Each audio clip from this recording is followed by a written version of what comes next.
कार्यक्रम में उपस्थित केंद्रीय शिक्षा मंत्री श्री धर्मेंद्र प्रधान जी, डॉक्टर जितेंद्र सिंह जी, श्री जयंत चौधरी जी, डॉक्टर सुकांता मजूमदार जी, टेक्नोलॉजी के माध्यम से जुड़े मेरे मित्र श्री रमेश वाधवानी जी, डॉक्टर अजय केला जी, साइंस एंड टेक्नोलॉजी और एजुकेशन वर्ल्ड से जुड़े आप सभी साथी, अन्य महानुभाव, देवी और सज्जनों, आज यहां सरकार, एकेडेमिया, साइंस और रिसर्च से जुड़े भिन्न भिन्न क्षेत्र के लोग इतनी बड़ी संख्या में उपस्थित है। ये एकजुटता, ये कॉन्फ्लुएंस, इसी को युग्म कहते हैं।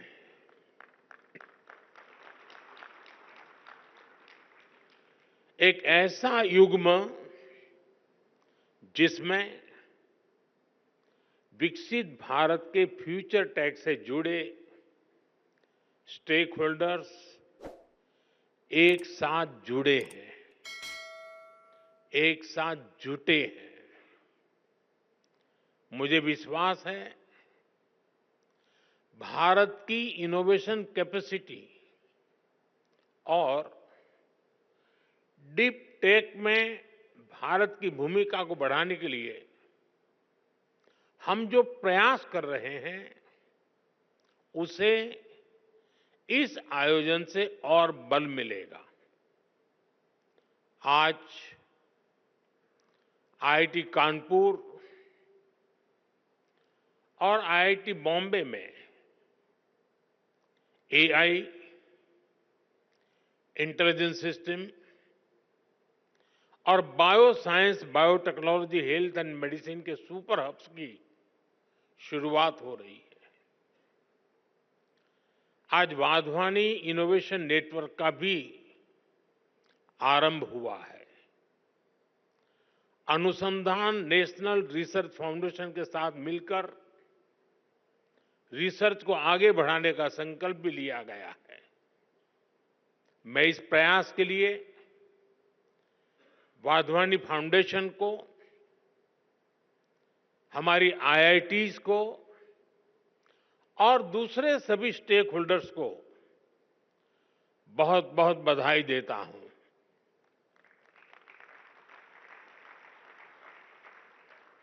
विशेष रूप से मैं मेरे मित्र रमेश वाधवानी जी की सराहना करता हूं। आपके डेडिकेशन और सक्रियता से प्राइवेट और पब्लिक सेक्टर ने मिलकर देश की शिक्षा व्यवस्था में कई सकारात्मक बदलाव किए हैं। साथियों, हमारे शास्त्रों में कहा गया है, परम परोपकारार्थ यो जीवति स जीवति, अर्थात जो दूसरों की सेवा और परोपकार के लिए जीवन समर्पित करता है वही वास्तविक जीवन जीता है। इसलिए हम साइंस और टेक्नोलॉजी को भी सेवा का ही माध्यम मानते हैं। जब मैं हमारे देश में वाधवानी फाउंडेशन जैसी संस्थाओं को देखता हूं, जब मैं रमेश जी और उनकी टीम के प्रयासों को देखता हूं, तो मुझे खुशी होती है, गर्व होता है कि हम भारत में साइंस और टेक्नोलॉजी को सही दिशा में आगे बढ़ा रहे हैं।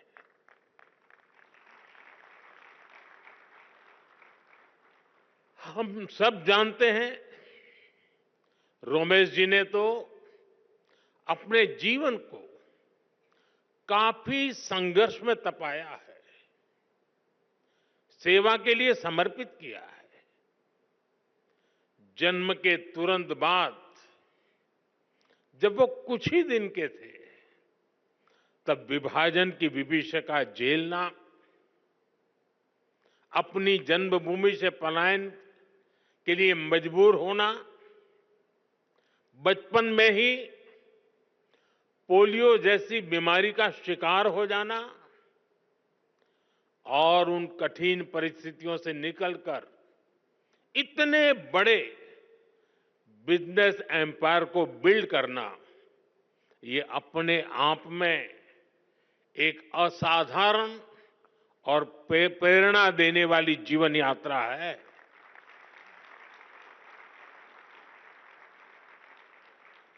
और अपनी इस सफलता को एजुकेशन और रिसर्च सेक्टर में भारत के लोगों के लिए समर्पित कर देना, भारत की युवा पीढ़ी के लिए समर्पित कर देना, भारत के उज्जवल भविष्य के लिए समर्पित कर देना, ये अपने आप में एक प्रेरक उदाहरण है। वाधवानी फाउंडेशन स्कूली शिक्षा, आंगनवाड़ी से जुड़ी टेक्नोलॉजी और एग्रीटेक में भी काफी काम कर रहा है। मैं इसके लिए और इसके पहले भी Wadhwani institute of artificial intelligence की स्थापना जैसे अवसर पर आप सबके बीच आया हूं।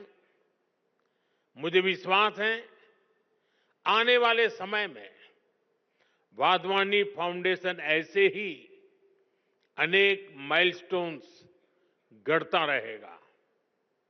मेरी शुभकामनाएं आपकी संस्था के साथ है, आपके इनिशिएटिव के साथ है। साथियों, किसी भी देश का भविष्य उसकी युवा पीढ़ी पर निर्भर होता है। इसलिए ये जरूरी है कि हम अपने युवाओं के भविष्य के लिए और उनको भारत के उज्जवल भविष्य के लिए तैयार करें। इसमें बड़ी भूमिका देश के एजुकेशन सिस्टम की भी होती है। इसलिए हम देश के एजुकेशन सिस्टम को 21वीं सदी की जरूरतों के मुताबिक आधुनिक बना रहे हैं। देश में नई नेशनल एजुकेशन पॉलिसी लाई गई है। इसे शिक्षा के ग्लोबल स्टैंडर्ड्स को ध्यान में रखकर तैयार किया गया है।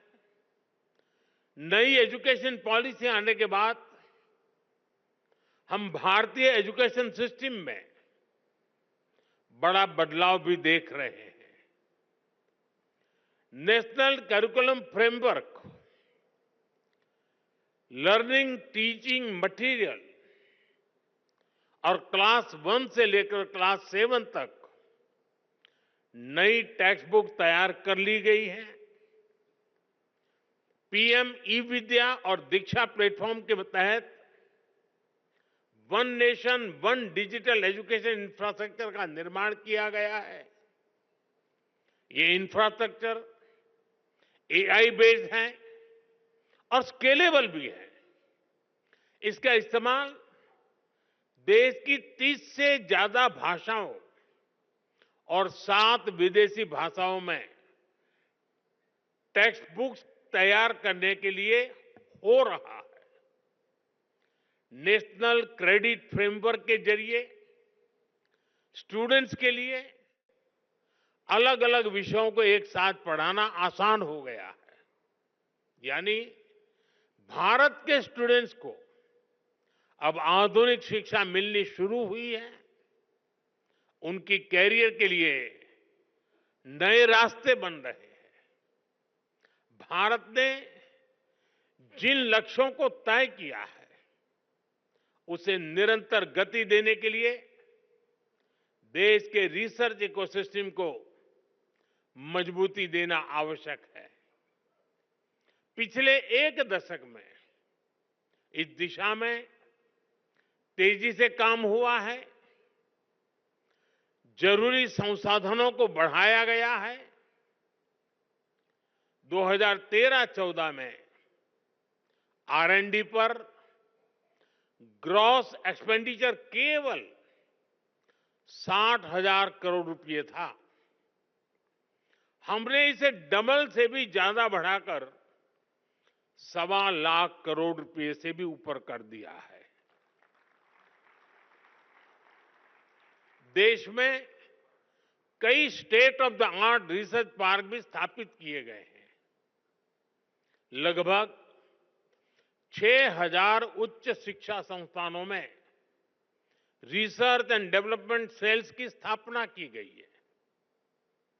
हमारे प्रयासों से देश में इनोवेशन कल्चर तेजी से विकसित हो रहा है। 2014 में भारत के 40,000 के आसपास पेटेंट फाइल हुए थे। अब ये संख्या बढ़कर 80,000 से ज्यादा हो गई है। इससे ये भी पता चलता है कि देश के युवा को हमारे इंटेलेक्चुअल प्रॉपर्टी इकोसिस्टम से कितना सपोर्ट मिल रहा है। देश में रिसर्च कल्चर को बढ़ावा देने के लिए 50,000 करोड़ रुपए के अनुसंधान नेशनल रिसर्च फाउंडेशन की स्थापना की गई है। वन नेशन वन सब्सक्रिप्शन उसने युवाओं को ये भरोसा दिया है कि सरकार उनकी जरूरतों को समझती है। आज से इस योजना की वजह से उच्च शिक्षा हासिल करने वाले छात्रों की पहुंच वर्ल्ड क्लास रिसर्च जर्नल तक आसान हो गई है। देश की प्रतिभाओं को आगे बढ़ने में कोई रुकावट ना आए, इसके लिए प्राइम मिनिस्टर्स रिसर्च फेलोशिप की व्यवस्था बनाई गई है। साथियों, इन प्रयासों का परिणाम है कि आज का युवा सिर्फ R&D में एक्सेल नहीं कर रहा, वो खुद भी R&D बन चुका है। और जब मैं कहता हूं कि वो खुद R&D है, तो मेरा मतलब है रेडी एंड डिसरप्टिव। भारत आज अलग अलग सेक्टर्स में रिसर्च के नए माइलस्टोन स्थापित कर रहा है। पिछले साल भारत ने दुनिया का सबसे लंबा हाइपरलूप टेस्ट ट्रैक कमीशन किया। 422 मीटर का ये हाइपरलूप इंडियन रेलवे के कोलैबोरेशन से IIT मद्रास में डेवलप किया गया। IISc बेंगलोर के साइंटिस्ट ने भी एक ऐसी टेक्नोलॉजी डेवलप की है जो नैनो स्केल पर लाइट को कंट्रोल करती है। IISc में ही रिसर्चर्स ने ब्रेन ऑन चिप टेक्नोलॉजी विकसित की है। ब्रेन ऑन अ चिप यानी एक मॉलिक्यूलर फिल्म के अंदर 16,000 से ज्यादा कंडक्शन स्टेट्स में है। डाटा स्टोर और प्रोसेस करने की कैपेबिलिटी। कुछ सप्ताह पहले ही देश ने पहली इंडिजीनियस MRI मशीन भी बना ली है।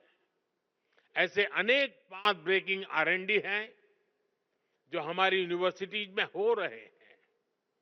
ये है विकसित होते भारत की युवा शक्ति, रेडी, डिसरप्टिव और ट्रांसफॉर्मेटिव। साथियों, भारत के यूनिवर्सिटी कैंपस आज नए डायनेमिक सेंटर्स बन रहे हैं। ऐसे सेंटर्स जहां युवा शक्ति ब्रेक थ्रू इनोवेशन को ड्राइव कर रही है। हाल ही में हायर एजुकेशन इम्पैक्ट रैंकिंग में भारत ग्लोबल लेवल पर सबसे ज्यादा रिप्रेजेंटेड रहा। 125 देशों के 2000 इंस्टीट्यूशन में से 90 से ज्यादा यूनिवर्सिटीज भारत से थी। 2014 में क्यूएस वर्ल्ड रैंकिंग में भारत के केवल 9 इंस्टीट्यूट्स और यूनिवर्सिटीज थी। 2025 में ये संख्या 46 हो चुकी है। दुनिया के टॉप 500 हायर एजुकेशन इंस्टीट्यूट्स में भारतीय संस्थानों की संख्या भी पिछले 10 वर्षों में तेजी से बढ़ी है। अब विदेशों में हमारे प्रमुख संस्थानों के कैंपस खुल रहे हैं। अबू धाबी में आईआईटी दिल्ली, तंजानिया में आईआईटी मद्रास, इसके कैंपस खोले गए हैं। दुबई में आईआईएम अहमदाबाद का कैंपस खोले जाने की तैयारी है। और ऐसा नहीं है कि सिर्फ हमारे टॉप संस्थान ही बाहर कदम रख रहे हैं, बाहर के भी टॉप संस्थान भारत आ रहे हैं।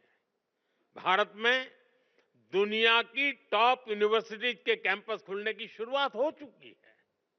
इससे एकेडमिक एक्सचेंज बढ़ेगा,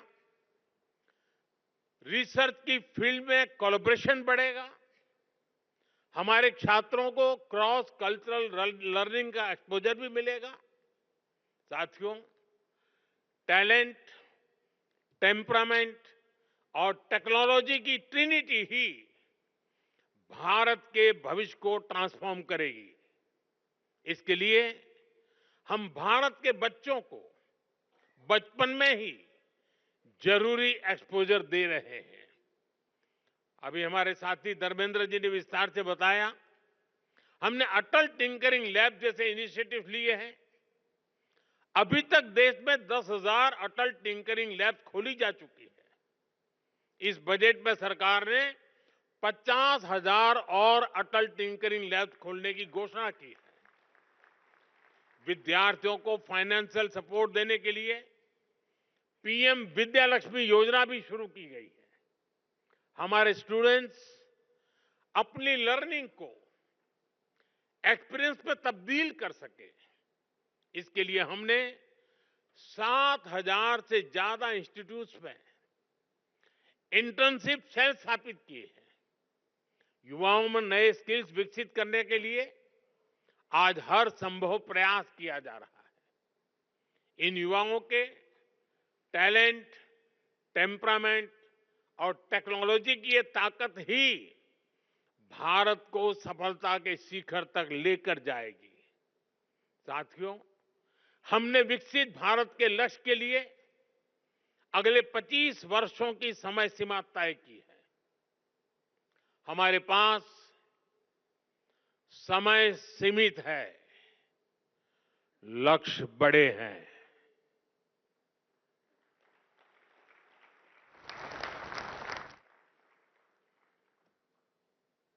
ये मैं वर्तमान स्थिति के लिए नहीं कह रहा हूं।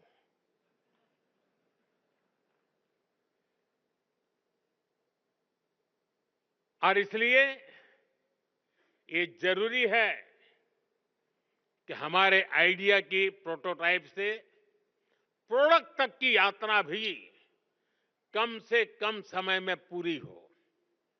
जब हम लैब से मार्केट तक की दूरी को कम कर देते हैं तो रिसर्च के परिणाम लोगों तक तेजी से पहुंचने लगते हैं। इससे रिसर्च को भी मोटिवेशन मिलता है, उनके काम, उनकी मेहनत का इंसेंटिव उन तक पहुंचता है। इससे रिसर्च, इनोवेशन और वैल्यू एडिशन के व्हील को और गति मिलती है। इसके लिए जरूरी है कि हमारा पूरा रिसर्च इकोसिस्टम एकेडमिक इंस्टीट्यूशन से लेकर इन्वेस्टर्स और इंडस्ट्री तक हर कोई रिसर्च के साथ खड़ा हो, उन्हें गाइड करे। इंडस्ट्री लीडर्स इस दिशा में एक कदम और आगे ला सकते हैं और वो हमारे युवाओं का मार्गदर्शन कर सकते हैं। फंड की व्यवस्था कर सकते हैं और साथ मिलकर नए सॉल्यूशन डेवलप कर सकते हैं। इसलिए सरकार रेगुलेशंस को सिंप्लीफाई करने, अप्रूवल्स को फास्ट ट्रैक करने के प्रयासों को भी गति दे रही है। साथियों, हमें AI, quantum computing, advance analytics, space tech, health take, synthetic biology को लगातार प्रमोट करना होगा। आज हम देख रहे हैं भारत एआई डेवलपमेंट और एडॉप्शन में आगे रहने वाले देशों में शामिल है। इसके विस्तार के लिए सरकार ने इंडिया एआई मिशन को लॉन्च किया है। इससे world class infrastructure, high quality data sets और रिसर्च फैसिलिटी तैयार किए जाएंगे। भारत में एआई सेंटर्स ही एक्सेलेंस की संख्या भी बढ़ाई जा रही है। देश के जाने माने संस्थानों, उद्योगों और स्टार्टअप्स के द्वारा इन सेंटर्स ऑफ एक्सेलेंस को गति मिल रही है। हम मेक एआई इन इंडिया, इसके विजन पर काम कर रहे हैं और हमारा उद्देश्य है make AI work for India. इस बार के बजट में हमने आईआईटी में सीटों की संख्या और कैपेसिटी बढ़ाने का निर्णय लिया है। देश में मेडिटेक यानी मेडिकल प्लस टेक्नोलॉजी के कई कोर्सेज आईआईटी और एम्स के सहयोग से शुरू किए गए हैं। हमें इस जर्नी को समय से पूरा करना है। हमें हर फ्यूचर टेक्नोलॉजी में भारत को बेस्ट इन वर्ल्ड की लिस्ट में शामिल करना है। युग्म के जरिए हम इन प्रयासों को नई ऊर्जा दे सकते हैं। शिक्षा मंत्रालय और वाधवानी फाउंडेशन की साझा पहल से हम देश का इनोवेशन लैंडस्केप बदल सकते हैं। आज के इस आयोजन से इसमें बहुत ज्यादा मदद मिलेगी। मैं एक बार फिर युग्म पहल के लिए वाधवानी फाउंडेशन का आभार व्यक्त करता हूं। मेरे मित्र रमेश जी को अनेक अनेक शुभकामनाएं देता हूं। बहुत बहुत धन्यवाद। नमस्कार।